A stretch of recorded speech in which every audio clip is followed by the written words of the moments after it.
Hey YouTube, it's Mark here. Just want to bring a Bible verse video to you this evening. I really like this one, Psalm 10.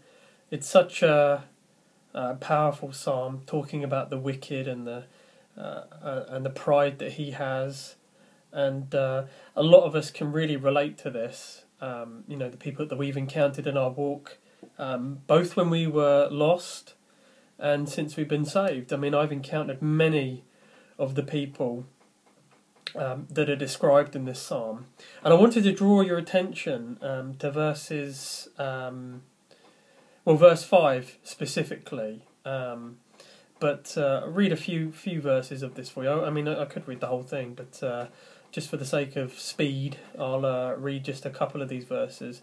But I encourage you to go and read Psalm 10. It's just such a great read. But if you don't read it in the King James Bible, the inspired, perfect, pure, preserved word of the Lord, it's going to be confusing to you. And I'll show you how. And so let me read just a few verses here for you. Psalm 10. I'll start with verse 1 actually, and we'll go to verse 5. Why standest thou afar off, O Lord? Why hidest thou thyself in times of trouble? The wicked in his pride doth persecute the poor. Let them be taken in the devices that they have imagined. For the wicked boasteth of his heart's desire, and blesseth the covetous, whom the Lord abhorreth. The wicked through the pride of his countenance will not seek after God. God is not in all his thoughts. His ways are always grievous. Thy judgments are far above out of his sight. As for all his enemies, he puffeth at them. Amen. Could read the rest, would love to read the rest, but I just want to point out this to you. And so anyway, what do we read in verse 5 in particular? And this is the one that I'm focusing on. His ways are always grievous or grievous. And that's because they are. There's nothing good about the wicked man. His ways are always grievous. He's always going to cause grief. He's always going to cause problems. And we see this defined, for example, in verse 7. His mouth is full of cursing and deceit and fraud. Under his tongue is mischief and vanity.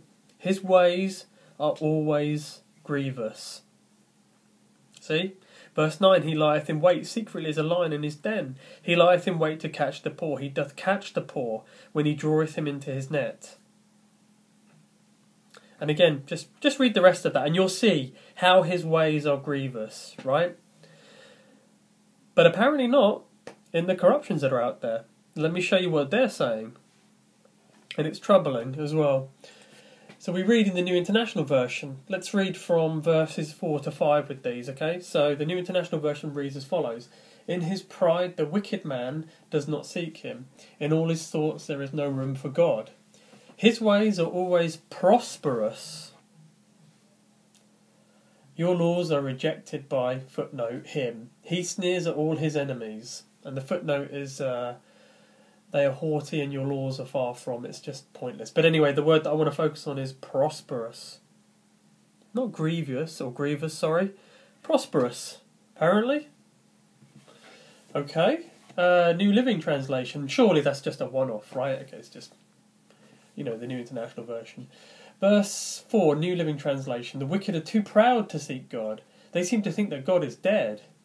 Yet they succeed in everything they do. They do not see your punishment awaiting them. They sneer at all their enemies. Yet they succeed in everything they do. Well, last time I checked, the word of the Lord said his ways are always grievous. That's because they are. The Message, which I really don't want to read because it's just ridiculous. I don't even know where to start actually in the Message. I'm looking for verse 4, but it just puts verses 3 and 4 together because that's what it does. Reads as follows. The wicked are windbags. The swindlers have foul breath. The wicked, I think this is where 4 starts. The wicked snub God. Their nose is stuck high in the air. Their graffiti are scrawled on the walls.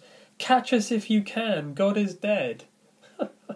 What is wrong with this translation? Verse 5, from what I can tell. They care nothing for what you think. If you get in their way, they blow you off. They live, brackets, they think, a charmed life. Not his ways are always grievous. We can't go wrong. This is our lucky year. My goodness, the message. I don't even know what to say about that. I don't even know what to say. It's just ridiculous. Let's move on quickly. Contemporary English version reads as follows: the wicked are too proud to turn to you, or even think about you. Verse 5. They are always successful, though they can't understand your teachings and they keep sneering at their enemies. They are always successful. English Standard Version. In the pride of his face, verse 4, footnote, the wicked does not seek him, footnote, all his thoughts are, there is no God, verse 5, his ways prosper at all times. Your judgments are on high, out of his sight. As for all his foes, he puffs at them. His ways prosper at all times. See what I'm talking about, guys? Let's just take a quick look at the New King James. Reads as follows, verse 4. The wicked in his proud countenance does not seek God. God is in none of his thoughts. His ways are always prospering. Your judgments are far above, out of his sight. As for all his enemies, he sneers at them. Okay, I'm going to stop there, guys. And again, just want to draw your attention to the real word of the Lord. His ways are always grievous. Read through Psalm 10. You'll see the grievous ways. Verse 7, verse 9. I mean, most of the verses, to be honest with you. It tells you in what way. And yet these corruptions say prosperous. So we have every corruption saying prosperous, always prospering. What was the other thing? They live a charmed life, which is just ridiculous. They are always successful. His ways prosper at all times. You see the trend here, guys. And yet none of it makes sense. None of it makes sense. So again, they're using the word prosperous instead of grievous. Why is that? Why is that? Maybe they think that the wicked are prosperous. I mean, somebody reading this would go, well, hang on a second. You know, I would like to be prosperous. I would like to be always succeeding. I would like a charmed life. Maybe I should be wicked. Maybe there's something about being a wicked person that's worth me doing. You know? It's worth thinking about. But it's just a big difference. And the King James, once again, stands alone with the correct reading. His ways are always grievous. Always grievous. The wicked man. The wicked in his pride, verse 2. His ways are always grievous. But according to the modern corruptions that are out there, his ways are always prosperous. You can succeed. See what I mean, guys? It's a problem. So I just wanted to bring this one to you. Psalm 10, verse 5. Read Psalm 10 anyway, to put it into context. That's not prosperous, that's grievous. All of it. So just take a look at that. Would be interested in your thoughts. Thanks very much for watching. God bless. Take care.